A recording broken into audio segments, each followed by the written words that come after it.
Happy Thursday, second graders. Today we are on lesson 19. We're going to be answering questions about informational text.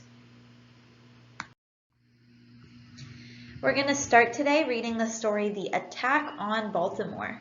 This story starts on page 57 of your packet. We're going to read through page 61. Remember, when you're talking about citing text evidence, finding text evidence in the story, the pages you're going to be citing are the tiny page numbers at the bottom when you turn the page sideways that say 60 through 69. So go ahead and join me on page 57 of your packet. All right, we're on chapter 7. Again, this chapter is called The Attack on Baltimore. The first vocabulary word that we see on this page is the word port. The word? A port is a place on the water near the land where the ships can load and unload their cargo. Those are the things that they're carrying. So it's where they come in, they dock, and they unload and load the things on their ship. Let's read this page to find out why Baltimore was such an important city. Point to Washington, D.C. and follow along as I read out loud. Washington, D.C. took 10 years to construct. It took less than 1 day to destroy it. Next, the British planned to attack Baltimore. Baltimore was a big city north of Washington, D.C. At the time, it was the third largest city in the United States. It was also a key port. On page 60, find the text evidence to answer my question. Why was Baltimore such an important city? Tell me out loud.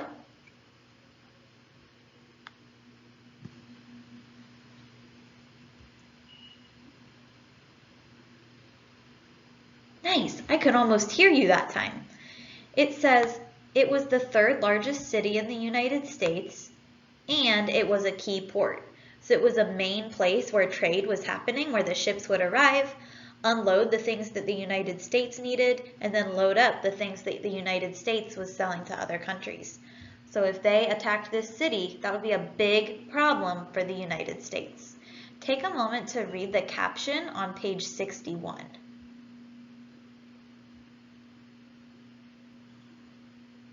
Then turn to the next page. On this page, there are 2 vocabulary words I want to go over with you. The first one is harbor. That word is? A harbor is an area of calm, deep water near the land where ships can safely put down the anchors. So that's where the ships stop, they drop their anchor, and they stay. The next vocabulary phrase that I want to show you is pitched in is? Pitched in is another way to say helped with. Let's read this page to find out how the British planned to take Baltimore, how they were going to take the city. That means win it over. Point to Baltimore, follow along while I read out loud. Baltimore was protected from naval attack by a large fort. It was called Fort McHenry. The British focused on Fort McHenry. They hoped that if they could take the fort, they could take the city. They planned to attack the fort by land and also by sea. The people of the city were aware an attack was coming. They got ready. They piled up supplies. They set up walls. They even sank ships in the harbor to keep the British ships from getting too close to the city. All of the people in the city pitched in. Even the children helped. So how did the British plan to take Baltimore? What was their plan?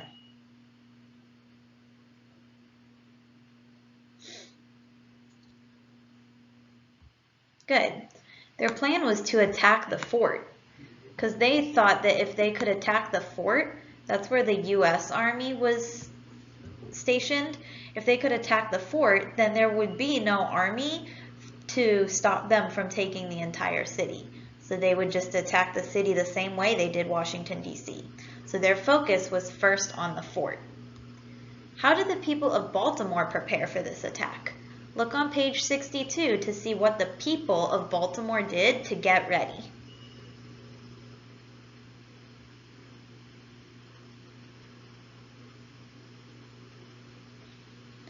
Good. I'm looking at the last paragraph. It says that they piled up supplies, they set up walls, and they sank ships in the harbor.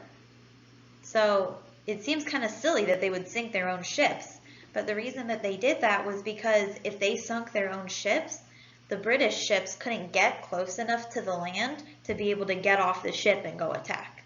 So they were trying to stop the British from getting too close. So maybe they'd only be able to attack them on land instead of from the sea too.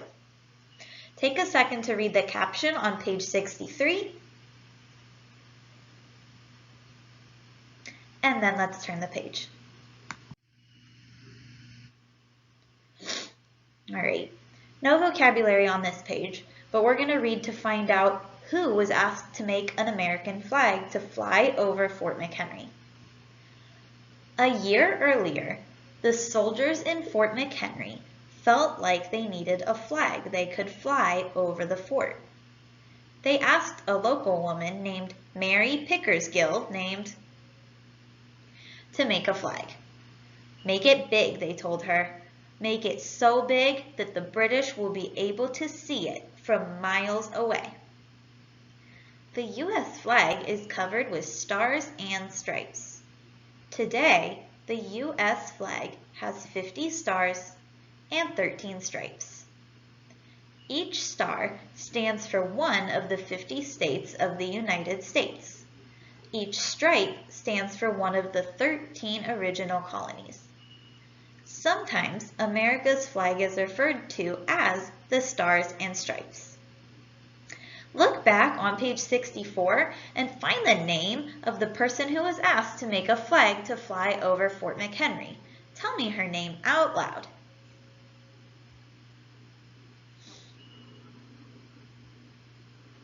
Good. Mary Pickersgill was the person who they asked to make the flag. What does the U.S. flag look like today? Find on page 64 where it explains what our flag looks like today.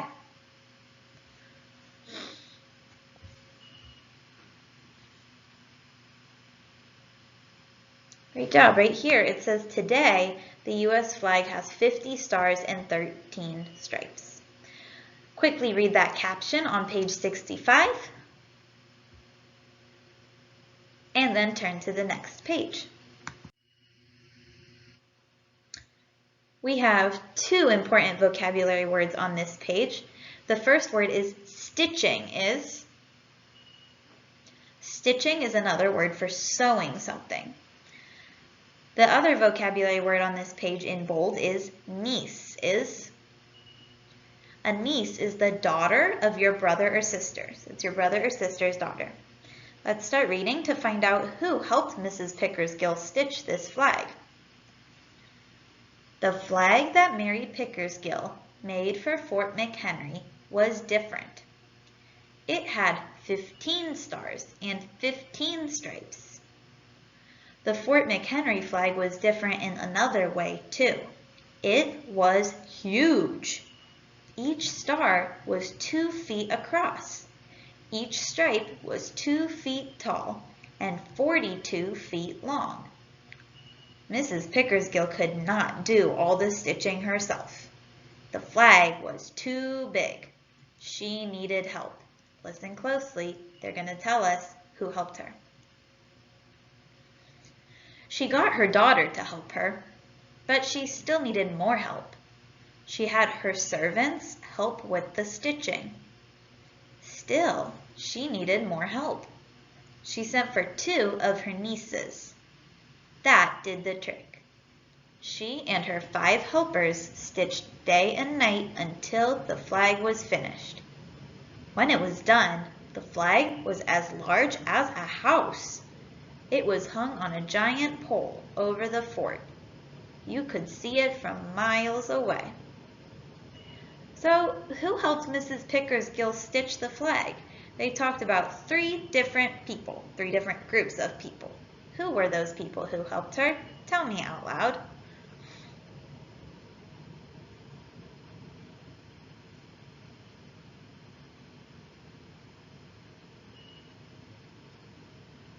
Great. It told us in the third paragraph. It said she got her daughter to help her. There's one person. She had her servants help her, so that was a group of people. And then she also sent for 2 of her nieces. So her daughter, her servants, and her nieces all had to help her make this flag. Why did Mrs. Pickersgill need so much help stitching this flag? Why couldn't she do it herself? Find where it tells you that on page 66 and tell me out loud.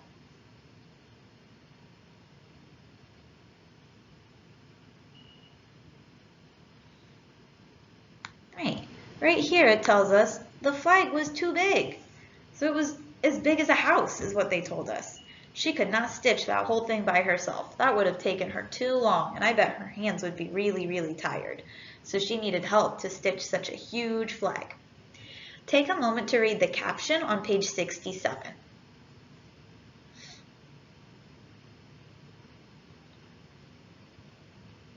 That picture shows what the original flag at Fort McHenry looked like, and then the person down at the bottom is Mary Pickersgill. Go ahead and turn to the next page.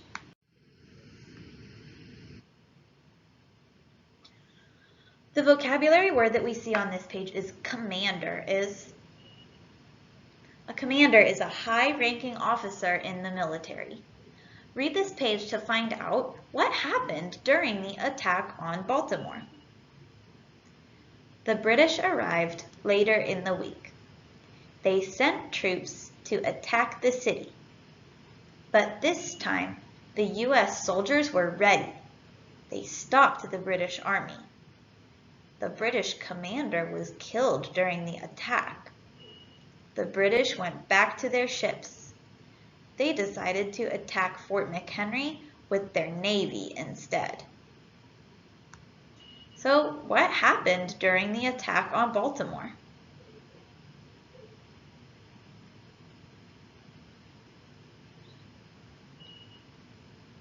Really, this whole page tells us. In Baltimore, the U.S. soldiers were ready this time, so they stopped the army, and the British commander was killed, and so the British had to go back to their ships to come up with a brand new plan. Quickly read that caption on page 69.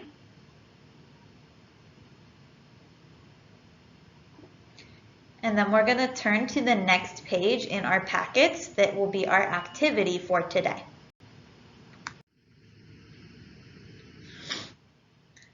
So we're going to answer some questions from the story today in complete sentences. Down at the bottom, right here, I have a box that tells you exactly what I'm looking for in your work.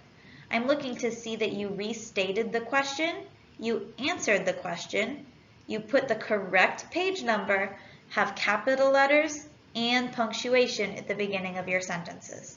All of these answers today only need to be one sentence. How many sentences? Good, one sentence. Because you're just going to put the page number on the line underneath the question. I'm going to go ahead and read you the questions so that you know what you're answering. And then you can take your time on your own when my video is over to go ahead and complete this worksheet. Question number 1 says, why was Baltimore an important city? Why was Baltimore an important city? Question number 2 says, how did the people of Baltimore prepare for the attack? How did the people of Baltimore prepare for the attack? So you have one question from earlier in the story and one question from closer to the middle end of the story. Go ahead and find the page numbers that help you answer those questions and write out your complete sentence answer. Nice job on our lesson today. I will see you tomorrow to finish up our week. Bye-bye.